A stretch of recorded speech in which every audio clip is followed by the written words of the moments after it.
Bonjour à tous, je suis Inès Saint-Georges et j'exerce mon activité de conseil conjugal et familial à Lyon, au cabinet Raphaël. Alors, je suis heureuse aujourd'hui de partager avec vous autour d'un sujet important. J'ai choisi de vous parler de la colère. Ce n'est pas un sujet très drôle, mais j'ai choisi ce sujet car en temps de confinement, on entend de la colère dans les médias, sur les lieux de travail, dans les familles, au sein des couples. Et on entend différentes raisons d'être en colère. Alors, je vais d'abord vous parler des colères qui sont plus spécialement liées au confinement. Pour certains, ils sont en colère car l'État est vraiment défaillant. Il aurait dû anticiper la crise sanitaire avec plus de dépistage, plus de masques, bien en avant. D'autres sont en colère car ils aimeraient continuer le télétravail chez eux et on leur demande de reprendre leur travail. D'autres, au contraire, veulent reprendre leur vie professionnelle et on leur dit de rester chez eux. Alors pour certains, autre colère, c'est de ne pouvoir aller visiter leurs parents en EHPAD. Pour d'autres encore, c'est de voir leur mariage reporté. Et puis vous voyez, il y a des colères en fait plus anciennes. Et ces colères, elles s'enracinent sur probablement des colères encore plus anciennes et plus profondes, qui deviennent comme exacerbées pendant cette période de confinement. Et là, je vais vous citer quelques exemples de ce que j'entends en entretien de conseil conjugal. Je suis célibataire, c'était déjà difficile, mais là je suis vraiment en colère car je ne peux rejoindre mes amis et je me sens vraiment seule. Une autre personne seule, je me sens vraiment éprouvée par la solitude et mes enfants qui ne sont toujours pas présents. Autre colère, contre mon conjoint, car je fais tout, boulot, ménage, enfants, travail scolaire. C'était déjà ça avant le confinement, mais là ce n'est plus possible. Autre témoignage, je suis en colère parce que j'ai pris une mauvaise décision et je n'aime pas me tromper. Alors j'arrête là la liste car elle est longue, mais c'est vrai qu'on a tous des bonnes raisons d'être en colère. Et le but de la vidéo, ce n'est pas de taire notre colère, mais de donner quelques astuces pour mieux la gérer. Alors tout d'abord, c'est quoi la colère? Bien, c'est une réaction émotionnelle face à une agression. C'est comme une énergie qu'on a en nous pour rétablir une situation d'injustice. Donc la colère, elle n'est ni bonne ni mauvaise. Elle est tout simplement. Et c'est une force de vie qui est nécessaire pour lutter contre l'injustice, contre l'agression. Mais quelquefois, cette colère, elle peut générer elle-même des injustices. Elle peut être disproportionnée si je perds le contrôle de moi-même. Alors, je vais vous inviter à vous poser deux questions. La première, si vous ressentez de la colère, c'est d'où vient ma colère?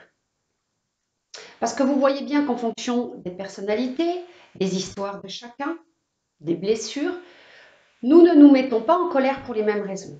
Et en ce moment, c'est flagrant. Nos traits de personnalité sont exacerbés. Alors l'un se met en colère car il aurait besoin de se sentir plus en sécurité. Un autre va être en colère au contraire parce qu'il se sent privé de liberté comme infantilisé.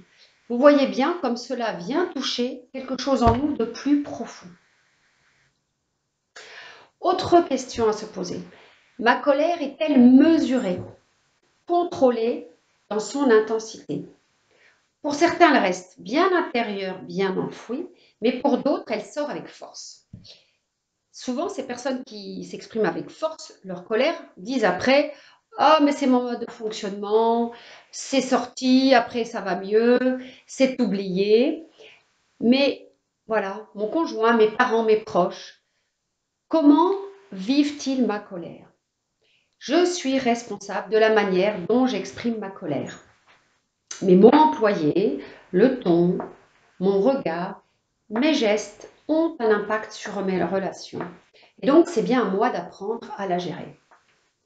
Donc, je vous rappelle ces deux questions que vous pouvez vous poser. D'où vient ma colère? Est-ce qu'elle n'est pas un peu plus antérieure au confinement? Et comment je l'exprime?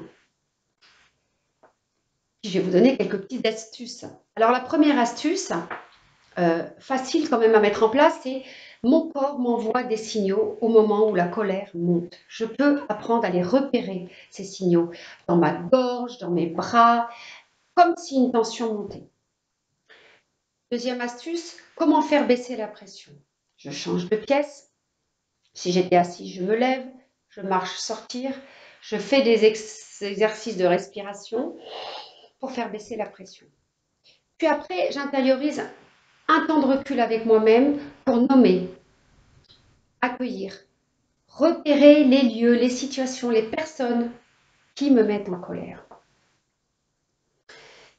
Puis souvent, après, j'ai besoin d'une personne. Quelle est la personne qui pourra vous écouter pour dire que vous êtes en colère? Ou choisir le bon moment pour parler avec la personne contre qui vous êtes en colère pour exprimer ce que vous ressentez calmement. Mais il y a des colères qui sont vraiment trop fortes et envahissantes et qui pourrissent, voilà, la vie de ceux qui nous entourent et notre propre vie. Et là, comme le déconfinement approche, peut-être qu'il y a eu des prises de conscience qui se sont faites et que vous pouvez vous dire, ben voilà, cette colère intérieure ou cette colère qui sort de manière trop forte, eh bien, j'ai besoin d'être écoutée par un professionnel, un psychologue, un conseiller conjugal, parce que cette colère, elle devient contagieuse. Alors pourquoi? Parce que ça devient une belle victoire d'apprendre à mieux gérer sa colère, de faire des petits pas.